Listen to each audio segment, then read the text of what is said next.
I'm going to be ranking every single endgame and invincible card right now in NBA 2K23 My Team on a tier list here ranging from S that goes all the way down to D tier. And like I said, we have every single invincible currently in my team, plus the endgame Kevin Durant and also Nikola Jokic, just because he's pretty much an invincible card. He's got 55 Hall of Fame badges, basically 99 every single stat. I think 2K was just lazy to give him an actual invincible card art, but we all know that Jokic is damn near an invincible card just without the card art. So I'll be going over all of these invincibles and ranking them from S tier down to D. So the first invincible is going to be Giannis. And before I get into the rest of the rankings, let me know in the comment section down below your guys' favorite invincible that you maybe have on your squad, or just which is your favorite invincible that maybe you're going towards, or which ones you guys just think are the best and what you guys would change about my tier list. But looking at Giannis, he's going to be a 6'11" power forward, small forward, 7'4" wingspan, and I'm actually pretty high on Giannis. I know a lot of people don't like this card, but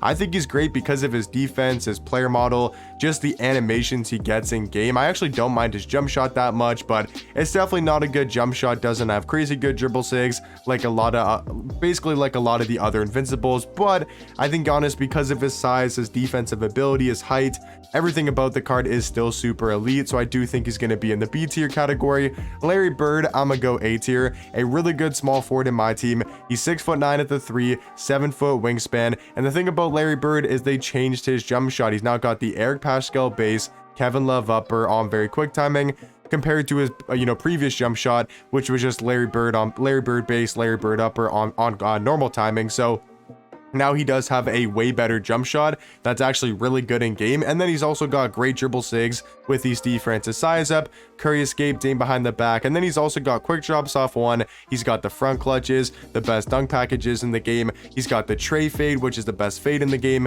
and then he also does have maxed out defensive tendencies all at 100. So gotta put Larry Bird at least in the A tier category. Now for the most controversial one, I'm gonna put LeBron in S.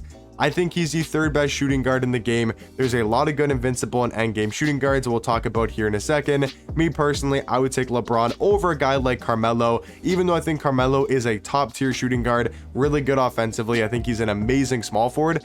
I just personally think LeBron is a little bit better because of his slashing ability, his defense. It's just my opinion. Everyone always likes to comment saying that, I'm too obsessed with LeBron or whatever. I just like the card a lot. I think he's really good. If you disagree, we disagree. Doesn't have to be a big deal. Me personally, I just like LeBron a little bit more than Carmelo, but I'm sure a lot of you guys would disagree and put Carmelo Anthony over LeBron. Just in my opinion, I do think he's slightly better. Endgame KD, gotta go in the S tier category, the only endgame in the game right now. And yeah, he's just one of the best cards in the game. I think he is the best card. Him and Manute, very, very similar. 6'10" at the shooting guard position, 7'4" wingspan. We know he's got one of the better player models for a shooting guard, 99 every single stat, 64 Hall of Fame badges. That's every single Hoff badge in the game on Kevin Durant. He's got maxed out defensive tendencies, maxed out finishing tendencies, and then he's also got one of the fastest, if not the fastest jump shot in the game with the KPJ base, Sadiq Bey upper on very quick timing. He's also got the best fade in the game with the trade leaner. He's got the best dribble sigs, the best dunk packages. I mean, just everything about this card is pretty much maxed out. Kevin Durant obviously got to be an S tier. Kawhi Leonard, I think, is super underrated at shooting guard. I think Kawhi is actually really, really good at the 2. I mean, he's 6'7" at that shooting guard position, 7'3" wingspan. We know he's going to be an elite defender, not just because of the stats, the badges, or even the defensive tendencies. It's just Kawhi Leonard in gameplay, so much better defense than you would expect compared to any other card, just because of the animations he always gets in the game. And then he does have a pretty good jump shot. They updated his base, and now he's got the KCP base, which is a ton better than the Kawhi Leonard base. And that was the big problem with Kawhi Leonard, his previous Dark Matter, Galaxy Opal, and honestly even his Pink Diamond card that he got in season 1 or season 2. Yeah, season 1 in the Destroyer set. It's just he had his own jump shot, and it's just not a great release this year. Where past years he had like the Ray Allen base and it was one of the best jump shots, but now this year, like the Kawhi base and the Kawhi upper really wasn't that great. So really nice to see that his Invincible did get the base change and does have a way better jump shot. So Kawhi Leonard for this Invincible and endgame tier list, I think is actually going to be in that A tier category. Curry, as much as I do think Curry is a really fun point guard to use in game, I think he's great offensively.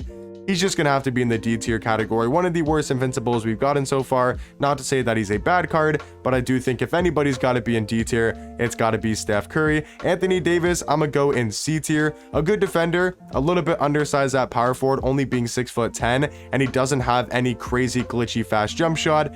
He's got a mediocre release at best. He's a little bit undersized.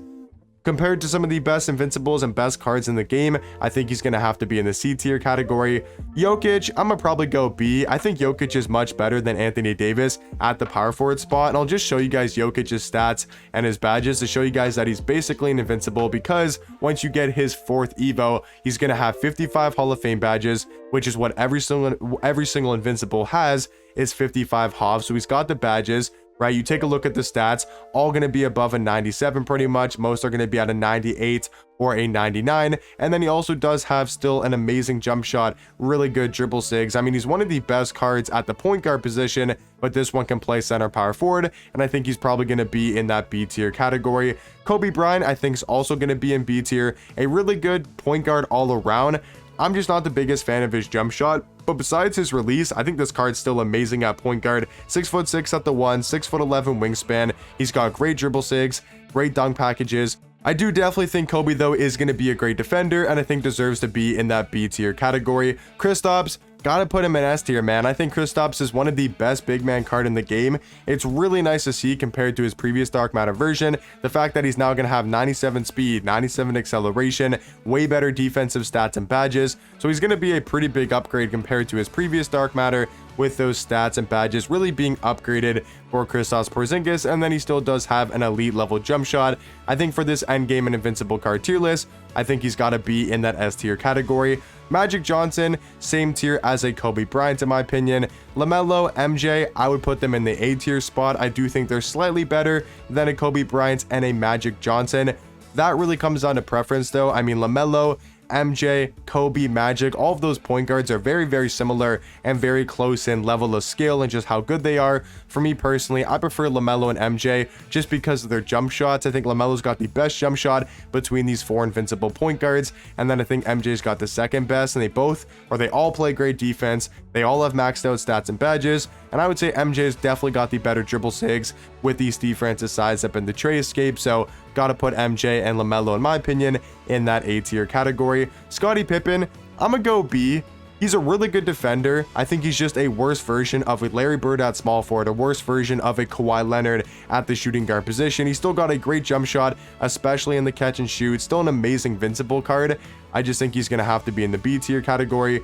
Kareem, that's a close one, man. Kareem is really borderline A or kind of in B. Like, he's either high B tier, like probably the best card in B, or maybe the worst invincible in A tier. So I'm gonna go for now. I'm gonna go B tier just for now, but we'll have to see how the tier list does pan out. Kareem is still really good defender, great player model at the power forward position. Just really wish they changed his jump shot. Russell Westbrook, same thing as Curry. I think a really fun point guard to use in game because of his rim running ability. Dunks on everybody. He's a super fun point guard to use in the game.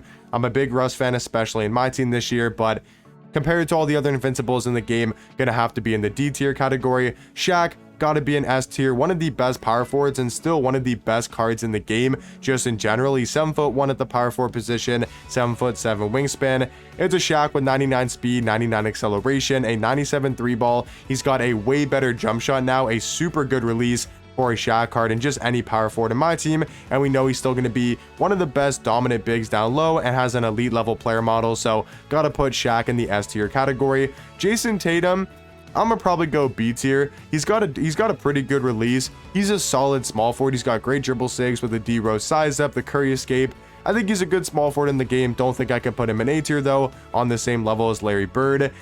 T-Mac, gotta be S tier. I mean, one of the best shooting guards in the game, probably number 2 right after KD. Like, I think these are the top 2 shooting guards in the game.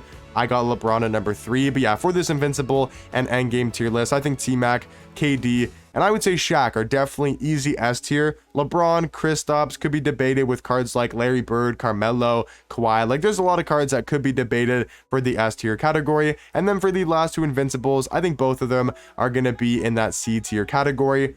And yeah, I think I'll leave it like this. I think that's going to be my Invincible and Endgame card tier list. Let me know in the comment section down below, like I said earlier, what you guys would change about my tier list. I'm sure a lot of people would probably have LeBron in A tier and maybe like Carmelo or Larry Bird in S, and that perfectly makes sense. It's just for me personally, I think LeBron is slightly better. So hopefully you guys did enjoy, and I'll catch you guys in the next one.